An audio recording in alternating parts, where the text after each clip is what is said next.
Good evening, everyone. Time for another silver update. Now, this is the chart that I sticky to the top of the blog. You can see I labeled it Grandma's Minions Stage Massive 125 Million Paper Ounce Attack. You can see the chart here that we had a massive selling there.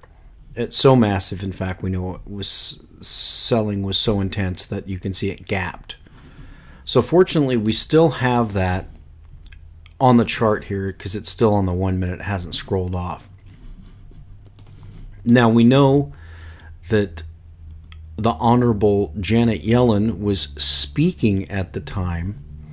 And so the question one would ask is, what is it that she possibly could have said that caused somebody in such a large panic to get rid of 20,000 plus contracts of silver in such a rush that they couldn't even get good prices for it? Because you can see with the candlestick that the lowest price it traded at during that 1 minute, 1055, was 2084, and then it opened all the way down at, actually the lowest that it hit was down around 2071.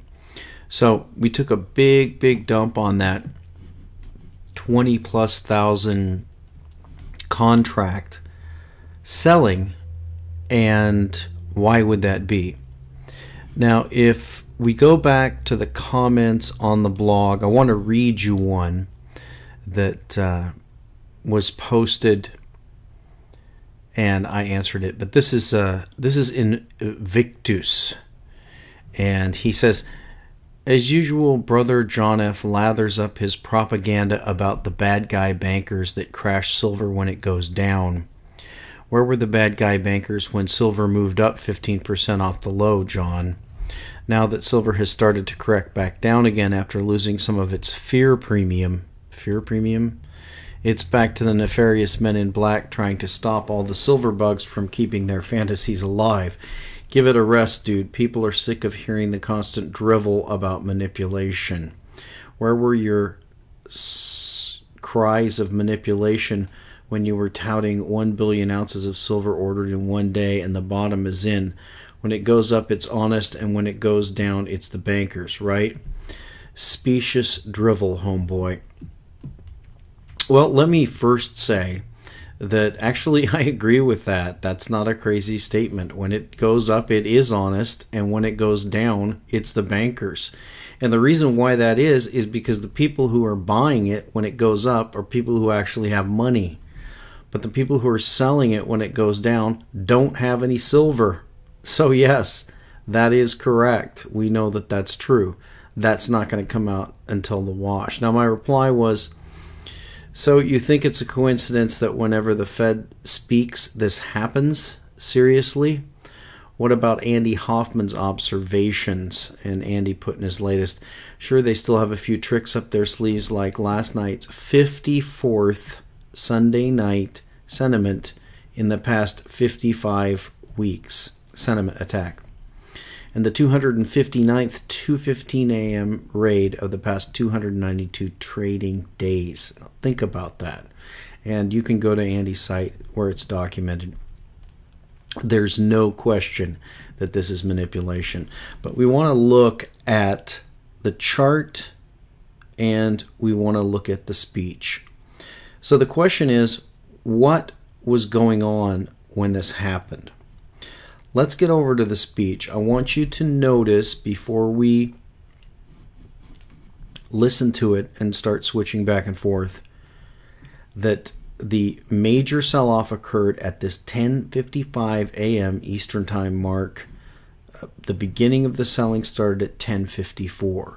So the big question is going to be what happened at that point.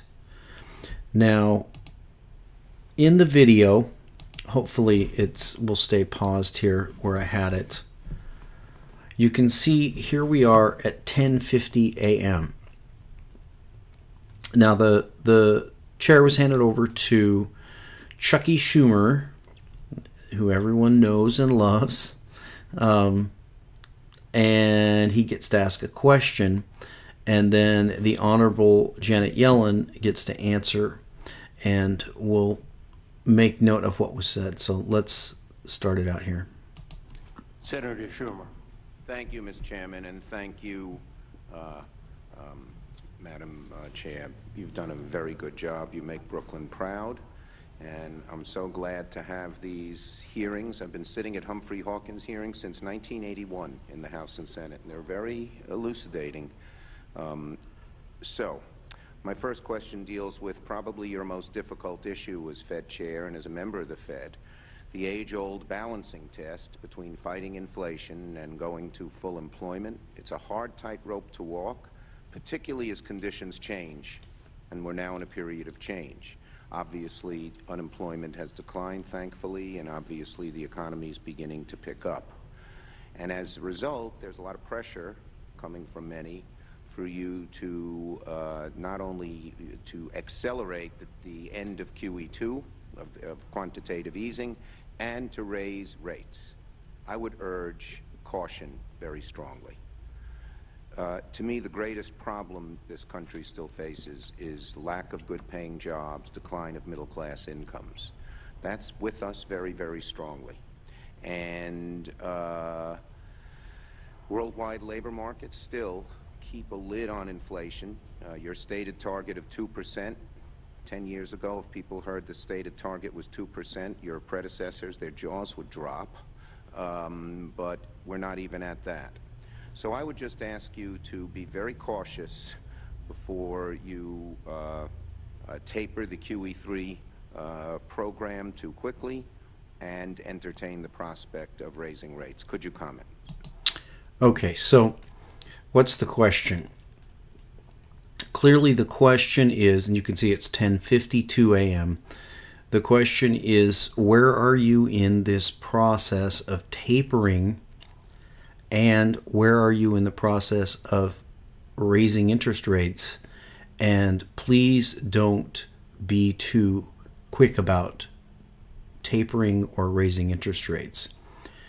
Now, she mentions the employment participation rate, which we know is plumbing new lows. So, of course, the whole premise of these Keynesians, who frankly are insane, but the premise of these Keynesians is that you have this trade-off between employment and inflation. Well, they're lying about inflation and they're lying about employment, but unemployment hasn't improved. We can simply see it in the labor participation rate. And inflation, of course, isn't what they say it is. So we know the Fed's in a box. But the question is going to be, is she going to continue tapering, and are they going to begin raising interest rates? Now let's listen to the answer. Yes, so I certainly agree and try to emphasize that while we're making progress in the labor market, we haven't achieved our goal. And it's also the case that inflation is running under our 2% objective. So both of those facts, plus the fact that there have been substantial headwinds holding the recovery back, and those headwinds, well, we're, I believe, effectively overcoming them and making progress. Until they're completely gone, it calls for an accommodative monetary policy to offset that. And I would say, even if you consider our forward guidance we put in place in March, the committee indicated that even after we think the time has come to raise rates, that we think it will be some considerable time before we move them back to historically normal levels. And that reflects, well, different people have different views, but to my mind it in part reflects the fact that headwinds holding back the recovery do continue. Productivity growth has been slow. And of course we need to be cautious to make sure the economy continues to recover. We have tried, with respect to our asset purchases, to set out a clear objective that we had to see a significant improvement in the outlook for the labor market, and to put in place a process by which reductions in the pace of our purchases would be measured, deliberate, and allow us time to assess how the economy is recovering. And we've followed, I think, a very deliberate course. And as I've also emphasized, this is not a preset course. If we were to judge the conditions had changed significantly, it's not locked in stone. Well, thank you. I'm glad and somewhat relieved to hear it. I know there are... Okay, so that's your moment of truth. We know it's 10:54 a.m., about ready to turn 10:55 a.m. What was the essence of what she said? Basically, she said that we're continuing with our forward guidance. We're going at a measured pace. But then she said, at some point when we do raise interest rates, even when we decide that we're going to raise interest rates, we're not going to come anywhere back near to historical norms anytime soon. And then the other thing she said was that these things are subject to revision. And that is the exact time that we got this sell-off. So the question is, what would make traders, if in fact this is people trading to make a profit? And the first thing that would give you pause with that is anybody who's trying to make a profit isn't going to dump everything at the same time. But be that as it may, if you're a trader and you're interpreting the Fed as being more dovish, and I think that's pretty much the only way you could interpret that statement, because it was a question basically from Schumer saying, please tell us that you are going to be a dove.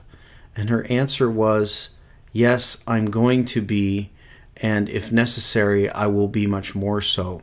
And when that answer came, that is when we had a massive sell-off in silver. So my question is this: why would something that is potentially inflationary and potentially bubble blowing as far as the markets go, why would that be bearish for the precious metals? Now, we know we had the exact same thing happen in gold. At the same time, we didn't have a gap down, you can see, but we did also have an exact match, a massive sell-off. You can see that gold ran from 1306 down all the way down to 1292. So in a matter of minutes, gold lost 1%, lost however many, $13, $14. So the question is why? Well, I think the only conclusion that anybody who's honest can come to is that it's the Fed. That it is the Fed and their minions, whoever is acting in their behest, at their behest, whether it's the banks, the bullion banks, or various hedge funds and traders. Clearly, the fact that the precious metals are annihilated on a consistent basis, as Andy Hoffman has pointed out many times, at certain times of the day, but also during Fed speak timing, and especially when the Fed is making dovish comments. We have massive sell-offs in the metals. It's very clear to me now that there is no doubt that it is the Federal Reserve who is behind the manipulation of the precious metal markets. And if you go back and look at the history of the London gold pool and various other attempts by the government to control the price of the precious metals, I don't think there's any doubt now. I think this is proof positive that it is the Federal Reserve that is behind the manipulation of the precious metals. And ultimately, I believe that it will be the demise of the Federal Reserve when they are thoroughly discredited and bankrupt. And I believe that's actually what Janet Yellen was brought in for, to be the fall gal, we'll say, for when that happens. That is going to be the time when we really see an explosion in the precious metals, when the Federal Reserve is no longer able to manipulate the prices of the precious metals. And we'll talk to you next time.